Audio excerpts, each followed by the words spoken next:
Hi everyone, welcome in this new video. So today I'm gonna do something pretty simple. It will be fuzzing npm package written in TypeScript, so compile in JavaScript, and we're gonna fuzz that with jsfuzz. So it will be kind of similar to the other video I made regarding fuzzing JavaScript. But this one, in that case, it's TypeScript, and it will be interesting to see that even if we are using TypeScript, we can still find some issue and like unhandled exception and stuff like that. So let me show you. So as usual, all the content, the script, and so on will be available directly on my website. So So you have the link directly in the description below. So first of all, the targets. So I decide to first something simple. So usually one of the most simple target to fuzz and to find vulnerability will be a parser. So I search on GitHub all the different parsers that are using TypeScript, that are written in TypeScript basically. And one of the first one was basically chrono. So I decided to select this one for today. So it's a natural language date parser in JavaScript, so in TypeScript compiled to JavaScript more specifically. And basically you are specifying some date, and you are providing that directly to chrono, and chrono will be able to parse the date and determine the context and what is inside basically. So the API is pretty simple. You can see that in all cases we're going to use that with Node.js for fuzzing, and basically the API will be a parseDate, a chrono parseDate. The good stuff with TypeScript is basically by looking at the API, you will directly get an overview about which type of parameter are expected. So that's pretty interesting for us. So you can see there that parseDate is actually using a string as a first argument, and you can provide some other stuff and some parsing option. But I mean, this parseDate API will be largely enough. So you need to install the targets. So you can directly use that, use npm install chrono-node, and after that you will be able to use it directly. So let me show you what I've done. So as I mentioned, you can have access to that directly on the link below.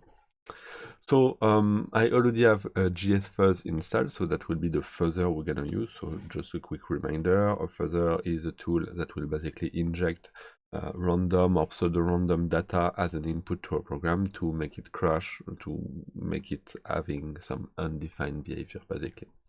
So jsfuzz is for me the way to go when we are dealing with JavaScript fuzzing. Then we have the target, as I mentioned, and so it will be this one. We already select one API that seems interesting, in that case parseDate. There is actually some other one. You can see that, so you have parseDate right there, and there is also chrono-parse. So it could be really interesting to fuzz both of them at the same time, because it looks like they are taking the same kind of parameter as an input. Let's verify, but the first one is a string as well. So yeah, maybe one is actually calling the other. We don't know. We are not taking a look at the code for the moment. But yeah, basically we can think that maybe they are doing a bit something different, or maybe, I mean, that could happen. You have one bug in only one of the two functions, like the first function is calling the second one, and there is an issue inside the specific code of the first function. So that's why fuzzing multiple API makes sense even if they are calling each other. Okay, so after that we need to create a first target. So basically it will be a snippet of code. So it will be this one. It will be a simple snippet of code that will define what are the targets and how to fuzz it. So it will look like that in that case. Basically, we are using Node.js, so we need to import chrono, and after that we're gonna do chrono parseDate and chrono parse. So we're gonna provide directly the data into it. It should work like that. Maybe it could be interesting to actually be sure we convert this data into a string and so on, but like that it should be okay. We are putting that into a try catch and we are throwing the exception. The reason we are doing that is we're gonna launch the Fuzzer right now, and we want to detect the exception that are expected. Basically, if this parseDate is returning and throwing an exception like invalid date, we want to be able to catch this exception because it's an expected exception. That's what the developer intend to do, so it doesn't make sense. It's not a vulnerability. It's what it's the behavior of the API. So that's why we want to verify if something is happening. And after that, we are exporting the first function, and we are calling the first function. So basically, it will be this snippet of code that is right there. Then we need to launch the Fuzzer. So you, as I mentioned, you already install jsfuzz with this command line, basically. And after that, to run the Fuzzer, it will be this specific command. So nothing really fancy there. As you can see, I already have some crashes. So it's jsfuzz that is already installed, the first chrono.js, that is my target, and a folder for the corpus. So the corpus will be all the files that will be discovered by the time during fuzzing and testing, and they will be stored, all of them will be stored directly on the corpus chrono folder in that case. So let's run it. As you can see, it's reading nothing because there is nothing inside. We can see that we are triggering one bug. Context text substring is not a function, and yeah, sadly, it's already a valid bug. That's actually one issue you will find out. Maybe we can modify this. Let me show you with another corpus, like this corpus folder, where inside there is like 59 file inside, and you can see that we are always triggering the same type error issue. So let's see if there is something more. I mean, this is a valid issue. It's one of the issues that I'm finding during fuzzing this one. Let's try to modify the first.chrono, and we're gonna catch this exception basically. So if else is not a function, so basically in that case I'm checking the message, and if there is not a function inside, we are catching the error, and we are not triggering anything. Otherwise we are throwing the exception. Like that we will catch this exception. So let me use the corpus chrono folder. So there is one file inside, that's the one we found actually. And we can see that by the time the corpus is actually growing up, so that's the number of files inside the corpus, that's the coverage, so you can see that it's growing up as well. We have the execution speed right there, so around 3000, and we have the memory that is currently used, so it will more or less grow depending of the target you are fuzzing. So as you can see, we're not doing any other bugs right now, so it seems to be okay. I mean, we need to let that fuzz. Ideally, you need to improve the corpora. So as you can see, we currently have 2000 in coverage. So let's take a look at that. That's an example of a valid date. So we can perfectly create some file by ourselves. Let me show you the current coverage with the corpus folder, maybe. So we are currently at 2200. Okay. Let's create a new file, touch corpus 1.txt. Let's modify that, and we're gonna use this specific input inside. Okay, maybe we can create another one. Do we have some other example? Ideally, what could be really nice is to take all the different unit tests inside this library and use that directly as an input. So yeah, maybe this one, for example. Okay, so we create some new file. Let's take a look at let's run the Fuzzer again, and let's see if maybe those two files help us. So we are currently at 2240, and it was 39. So yeah, maybe we successfully help the Fuzzer. Actually, what is more interesting and what will be more like a better visibility about the improvement is basically if the coverage is growing up in the next few minutes, few hours after you are providing some new corpora. Because basically the way the Fuzzer is working is it will take randomly one file from the corpora, doing some mutation, and then reuse that and execute it. So basically, the more you are providing a good corpora, the more chance you have to reach some new coverage that was not discovered before. Okay, so that's basically the idea. So let me remind you, basically we are catching right there the exception, the type error exception. So this type error is not expected, basically. And what you will like to do in such case is writing a reproducer in order to reproduce the crash and be able to report it to the developer and so on. So basically when you have a crash, you will get the exception right there. You have the stack trace, so that's nice. We see that it's during the end time expression parser extract. So it's inside the code directly at this specific line in that case. We have the crash that is written directly in one specific file, so that's why I have multiple of them. And we have the hexadecimal value of the data that we have provided in order to trigger this exception. So just by taking that and copy that into a tiny reproducer, we will be able to reproduce the bug. So let me show you with this one. Basically, the reproducer is as simple as that.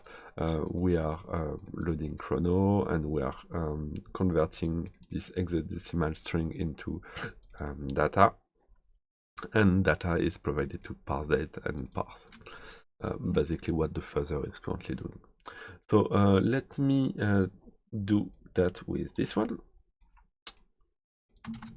Okay, and we are at repro.js. So after that, we can just do node.js, repro.js. And as you can see, we are triggering the exact same bug. Type error, context text substring is not a function. And we have, abstract time expression parser JS69. Okay, and we have all the stuff.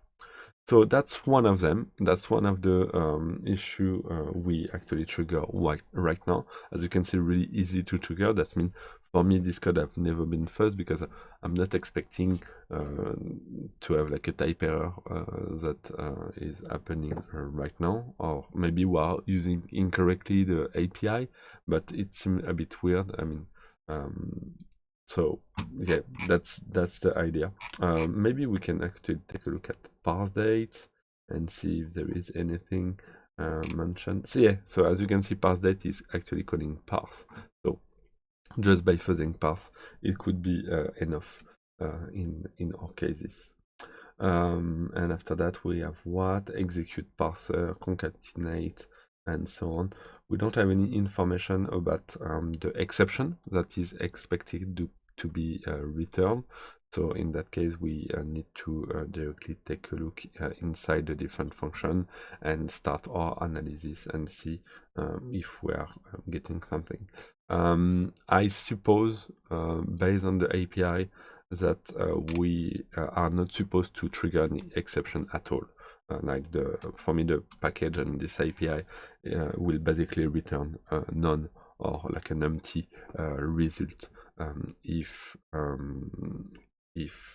basically you are not succeeding to find any date or parse the date. So that's why we can see that right there. Result length. Yeah, we are okay. Yeah, we are returning the first result. Otherwise, we are returning null.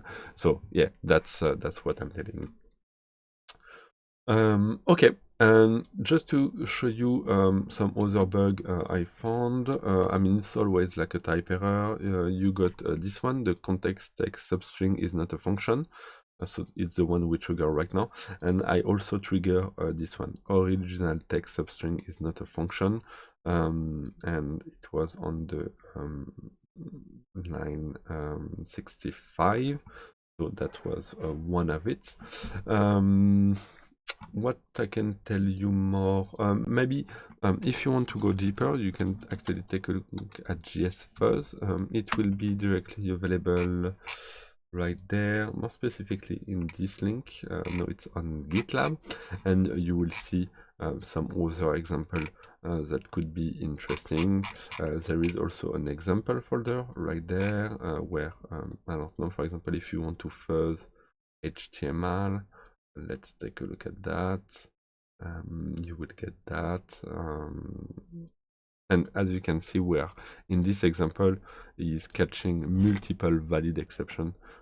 So that's also something interesting if you want to play with it by yourself. In that case, it was a URL. So interesting as well. In that case, you can see that it's converting from byte into string. So it could be something we can actually try. Maybe we are trying this type error exception because of that. So let's take a look at that. Let's do that with data.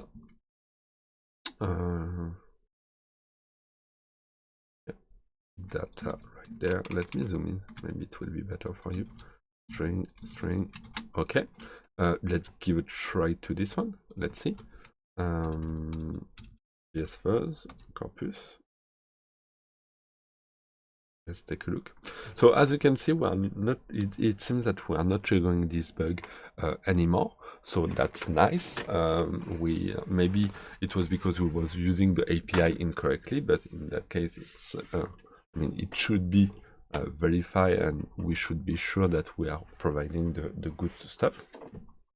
What you can see now is that we are triggering another one. In that case, maximum call stack size exceeded. So yeah, I don't know. Actually, it's the first time I'm triggering this one, so it's interesting. Let's take a look at the crash file. Oh, okay, that's really a big one. Okay, so that's maybe why we are triggering such a big such an exception. Let's give a try again. Okay, so in every case we have this file. I mean, I will put that directly on the resources below. We need right now to determine, so it's this one. We need to determine in that case if it's because of jsfuzz or is it because of the target that we are getting. That maybe it's because we are calling parseDate and parse. So it could be interesting to maybe just fuzz one, see if we can reproduce. So you can, if I remember, you can also do something like that. And it will just read the file that you provide and try to reproduce the bug. So let's see if we are triggering the same stuff. Yeah, it seems. So in that case, we're able to trigger a range error, maximum call stack size exceed. So yeah, as I mentioned, you need to be sure it's because of the library is not fuzzing. So you can just, in that case, read this file, convert that to X, or put that directly into a reproducer and execute the target, and you will see. So that's one of the solution. So I will let you that as an exercise. And I mean, if you are triggering the same bug or some other one, don't hesitate to report that to the developer team. I mean, it seems that Chrono is actually used by a lot of people, so it could be really interesting to help them. There is a lot of star on GitHub. It seems to be maintained, so could be interesting to report that. So yeah, let me know if you have any comment on that. Don't forget to subscribe and put a comment below and a like and stuff like that. That will help growing the channel. And see you for our next video. Bye.